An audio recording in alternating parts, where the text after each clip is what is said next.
حد ہوگی. عجیب لوگ نے کتے کھلے چھوڑے نے دوٹے بدے. ہمارے ہاتھ بھی باندھ لیں صرف منہ پھیلانا نہیں. اور مفتی سائن کر دے میں مان لوں. یہ چیلنج کسی نے دیا ہوا ہے. بادشاہی مسجد میں بڑے مرزے کا فیصلہ ہوا تھا, چھوٹے مرزے کا بھی فیصلہ کرا دیا. سامنے جو 6 کتابیں پڑھی ہوئی ہیں نا, وہ ہیں دارالسلام سعودیہ کی چھپی ہوئی. کون سی؟ سعودیہ کی چھپی عربی زبان میں. کوئی ایک کلپ دکھائیں کہ اس نے اٹھا کے کتاب وہاں سے پڑھا ہو اور آپ کو بتایا کہ یہ میں مان. اسے تو پتہ ہی نہیں ہے کہ سامنے جو میں نے کتاب پڑھی ہوئی ہے اس کا نام کیا ہے, صحیح طریقے سے اس کا پورا نام کیا ہے. اسی ہم نے بولا ہمارے سامنے آگے کوئی دلیل پڑھے نا. دلیل کا کیا مطلب ہے؟ یہ دلیل ہے وہ موتر نہیں روک سکتے آپ, نبی موتر نہیں روک سکتا. یہ کیا دلیل ہے؟ یہ قرآن میں ہے. قرآن موتر میں بات کرتا ہے. قرآن نے کس آیت میں اللہ تعالیٰ نے فرمایا کہ نبی پاک موتر نہیں روک سکتا؟ کوئی نبی اپنا موتر بھی نہیں روک سکتا. نعوذ باللہ. بخاری میں حدیث ہے کہ نبی چاہے تو موت کو روک سکتا ہے.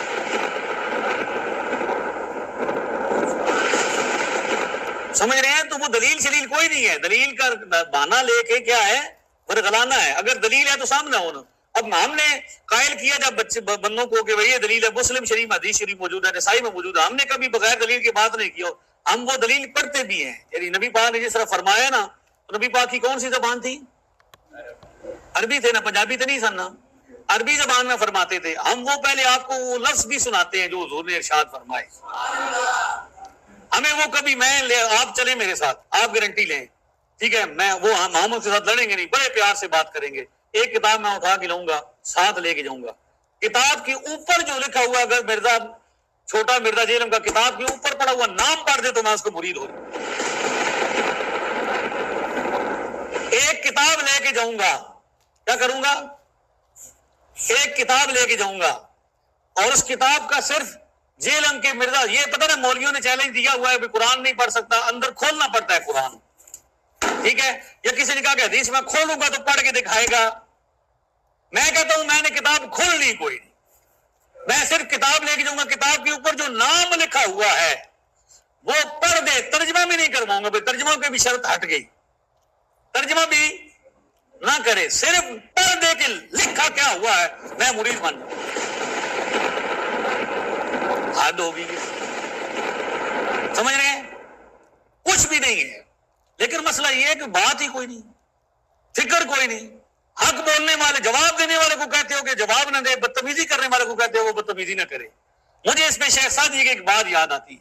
وہ کہتے ہیں کوئی بندہ چلا گیا کسی علاقے میں, ملک صاحب سننا تو سیکھا, وہ بندہ چلے گا کسی علاقے میں, اور وہاں پہ کیا ہوا, وہ تھے بندے بڑے ڈاڈے, انہوں نے کیا کیا, اس کو لوٹ لیا. اور جب وہ شہر سے نکلا نا تو کتے پیچھے لگ گئے. انہیں نا آوارہ کتے پیچھے لگ گئے. اس میں بچے کتے تو بچنا سی بیچارے نے, تو اس نے بچنا واسطے وٹا چکنا سے جلے تلے ہویا نا, تو تلے برف کا برفانی علاقہ سی, وٹے بھی پھنسے سن. تو اس نے جب وٹا چاہیا تو وٹا چکن نہ ہویا.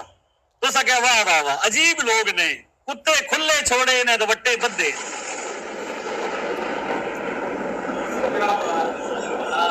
کتے نو بند ہو یار, تسی وٹا کیوں بندے ہو؟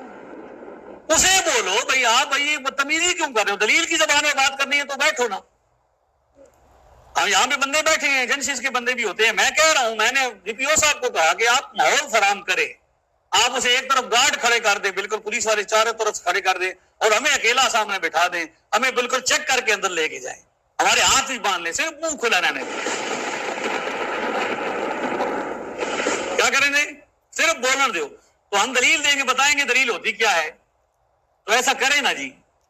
اور میں نے ہی آفر پیش کی ہے جیلم شہر سے, جب انہوں نے کہا کہ میں ٹی وی پہ آؤں گا اور میں سارے یہ ثابت کروں گا کہ جس طرح مرزا غلام احمد قادیانی بڑا مرزا دجال, وہ جس طرح کافر تھا ختم نبوت کا, اسی طرح داتا صاحب بھی, خواجہ صاحب بھی, اور بابا فرید بھی, اور بڑے صغیر پاک و ہند کے جتنے اولیاء کرام ہیں وہ سارے کے سارے اسی طرح منکر ختم نبوت ہیں جس طرح مرزا قادیانی ہے. یہ صاحب میں نے اسے کہا بھی نہیں, میں یہ چیلنج قبول کرتا ہوں, اور میں تجھے ٹی وی کا نہیں کہتا, عورتیں دروازے بند کر لیتی ہیں نا, دروازوں میں بند کر کے اپنا اپنے بڑھاس نکال کے, یہ نہیں. اب میدان لگے گا, جیلم کہے, لاہور کہے, یا کیا کہے, کراچی کہے, پاکستان کے جس شہر میں جس جگہ پہ کہے.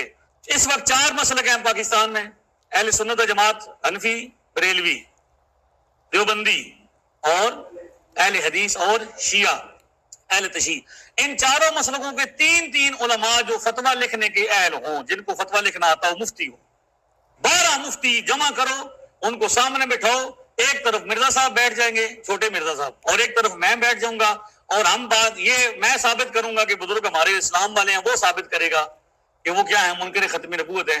اگر یہ 12 مفتی جو پورے مسلک کے پوری دنیا کے کیا ہیں، جس طرح پہلے مرزے کے بارے میں اتفاق ہوا تھا، یہ بھی اتفاق کریں گے کہ اگر کہ جس طرح بڑا مرزا کافر تھا، ختم نبوت کا منکر ہے، اس کے ماننے والے موجود ہیں، نبی کا کلمہ پڑھنے والے، اس کو نبی ماننے والے موجود ہیں، تو داتا صاحب کا کلمہ پڑھنے والا، خواجہ صاحب کا پڑھنے والا، چشتی رسول اللہ کا کلمہ پڑھنے والا دنیا میں کوئی بندہ ہے، اس کو لے کے آؤ، اور پھر یہ لکھ کے دیں وہ 12 کے 12 مفتی کہ یہ جس طرح مرزا غلام احمد قادیانی کی کفر پر پوری امت کا اتفاق ہے، اسی طرح ان بزرگان دین کے کفر پر بھی پوری امت کا اتفاق ہے، 12 مفتی سائن کر دیں، میں مان لوں۔